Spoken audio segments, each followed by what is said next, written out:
Del Fadel. Bonjour Yasmine. Bonjour Mario. Encore la campagne au leadership de Pablo Rodriguez qui fait l'actualité ce matin dans le journal. Soyons clairs, c'est pas une cachette que le bureau d'enquête aurait découvert dans une enveloppe brune. Là. On dit que c'est des questions que le directeur des élections aurait sur le rapport financier public et déclaré là, par l'équipe de Pablo Rodriguez. Et c'est important de dire que ce n'est pas de l'argent des contribuables ici, là, c'est de l'argent d'une campagne électorale qui serait ramassé.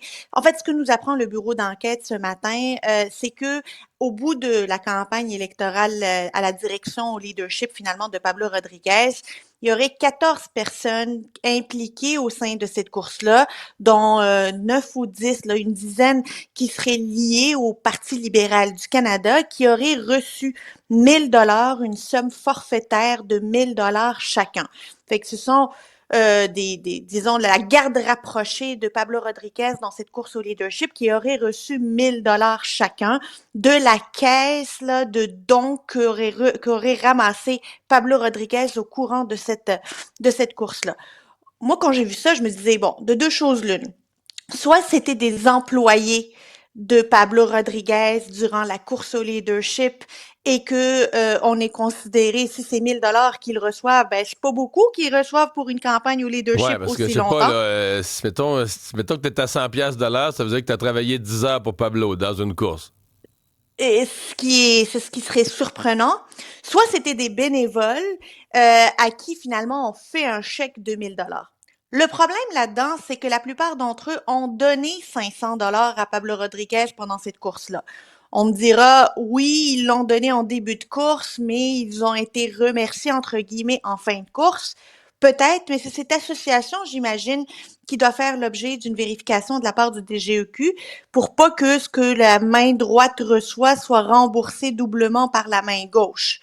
Je suis allée faire quelques vérifications ce matin, Mario. Voici ce qu'on me dit. C'est qu'au bout de la course, là, il restait de l'argent. Il restait de l'argent dans la cagnotte ramassée par Pablo Rodriguez. Cet argent-là, selon ce qu'on me dit encore une fois et selon la loi électorale telle qu'interprétée par ces personnes-là, cet argent-là, s'il n'est pas dépensé dans le cadre de la course au leadership, ne va pas au parti politique après, mais il est versé au ministre des Finances. Il est retourné au Donc, trésor public. il est retourné au trésor public.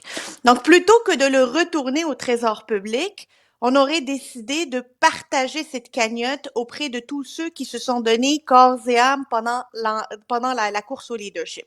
Donc, pour des Ce gens qui qui ont aurait travaillé donné bénévolement, qui ont peut-être dépensé de l'essence, peut-être même dépensé un peu de leur propre argent, on leur a donné une espèce de forfaitaire, 1000$ chaque. compensation forfaitaire pour dire, ben non, cet argent-là, on l'a ramassé collectivement, on va compenser nos bénévoles avant de transférer le tout au service public.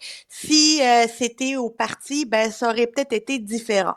Alors, c'est sûr que dans ce contexte, il peut y avoir des explications bien légitimes, bien normales, puis bien droites là. C'est juste que ça s'inscrit dans un contexte où il n'y a pas un jour ouvrable parce que j'utilise le mot ouvrable parce qu'en fin de semaine il y a eu un répit Pablo Rodriguez, mais il n'y a pas Ouais. il y a pas un jour Mais, ouvrable sans qu'il ait à se mettre sa défensive pour mais, expliquer des questions ouais. nébuleuses. Mais à première vue, il est quand même protégé par le fait que, je veux dire, une fois que tu l'as mis noir sur blanc dans ton rapport, là, les dons sont déclarés. Oui. C'est-à-dire que toi, tu le comptes. Tu peux dire, moi, je le considérais légal. La preuve, là, j'ai fait dans le rapport, tout est là, tout est déclaré, les chèques sont là, tout est vérifiable. Donc, on va voir. On dit que le directeur des élections s'y intéresse, peut-être parce qu'il trouve ça un peu bizarre, mais là, je comprends l'explication qui se tient aussi. Qui se tient aussi, parce que la campagne au leadership, tu ramasses beaucoup d'argent. On sait que Pablo Rodriguez a ramassé 322 000 $. Il y a un plafond de dépenses. Et est-ce que tu veux que cet argent-là, pour lequel tu as travaillé fort à ramasser, se retrouve dans le trésor public? Est-ce que Pour c'est réduire le ultimement ça? déficit. Pour réduire le déficit, pas nécessairement. S'il Ouais. y a un noyau dur autour qui s'est donné, ben tu veux les compenser à 1 000 $. Mais encore là, des questions subsistent là, pour savoir Hmm. est-ce que c'était déjà la question à se poser, pourquoi c'est beaucoup de personnes du PLC? Est-ce que Ah, ben ça, disons c'est que le frappant quand noyau même. dur le noyau dur de Pablo Rodriguez pendant cette course au leadership-là, c'était que du monde du PLC. Ça va Ça, c'est renforcer l'impression que ça l'idée que donne, c'est le c'est ça. PLC qui prend beaucoup de place au PLQ. blitz de négociation des médecins. Tout a repris là, avec la rencontre au sommet que M. Legault a convoqué avec le docteur Amillot vendredi après-midi. Mais tout à l'heure, je faisais la remarque à Alexandre ici pendant son résumé des nouvelles. On n'entend rien, mais vraiment en fin de semaine, là, rien. Il n'y a personne, il n'y a pas un journaliste qui a une ligne de ce qui se passerait. C'est bon signe, ça, quand c'est silencieux comme ça? C'est un excellent signe. Écoute, c'est une bonne nouvelle qu'on n'en entende pas parler. On a vu en fin de semaine le premier ministre en vendredi, le premier ministre qui s'est impliqué à rencontrer Dr. Oliva, a rencontré Dr. Amio, et un blitz de négociation s'est enclenché en fin de semaine, notamment avec les omnipraticiens. Je dirais que ça, c'est une bonne nouvelle pour régler le dossier. La mauvaise nouvelle pour moi là-dedans, c'est pour Christian Dubé. Christian Dubé qui est écarté, qu'à chaque fois qu'on parle de lui, on le dépeint comme un obstacle à ces négociations-là. J'ai l'impression que il en prend pour son rhume là, dans les derniers milles de cette négociation-là. Là, c'est le premier ministre qui est impliqué avec France-Hélène Duranceau. On n'a pas l'impression que Christian Dubé, non seulement il joue un rôle là-dedans, mais que le premier ministre veuille qu'il joue un rôle là-dedans. Visiblement, son Mais étoile a pâli. il semble avoir accepté son rôle. Comme la semaine passée, je l'ai entendu à point de presse dire ben, c'est comme ça, un peu comme une course à relais. Moi, j'ai fait la loi. Là, puis là c'est France-Hélène Duranceau qui négocie. Lui-même, puis je comprends très, très bien ce que tu nous dis, mais lui-même semble reprendre l'espèce de rhétorique, de récit dans lequel il n'y a plus de rôle à cette étape-ci, là, comme si c'était normal. Là.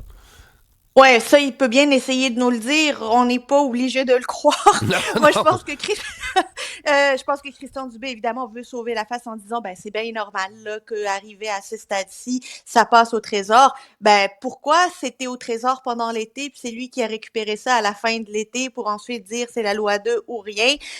On n'y croit pas trop. Toujours est-il qu'il y a des vraies questions à se poser sur Christian Dubé lui-même et le choix qu'il va faire, parce que ici, il a perdu beaucoup en crédibilité maintenant qu'on lui a retiré ce dossier-là entre les mains. On se rappelle d'un François Legault qui nous disait « J'ai totalement confiance en Christian Dubé pour régler cette situation-là ».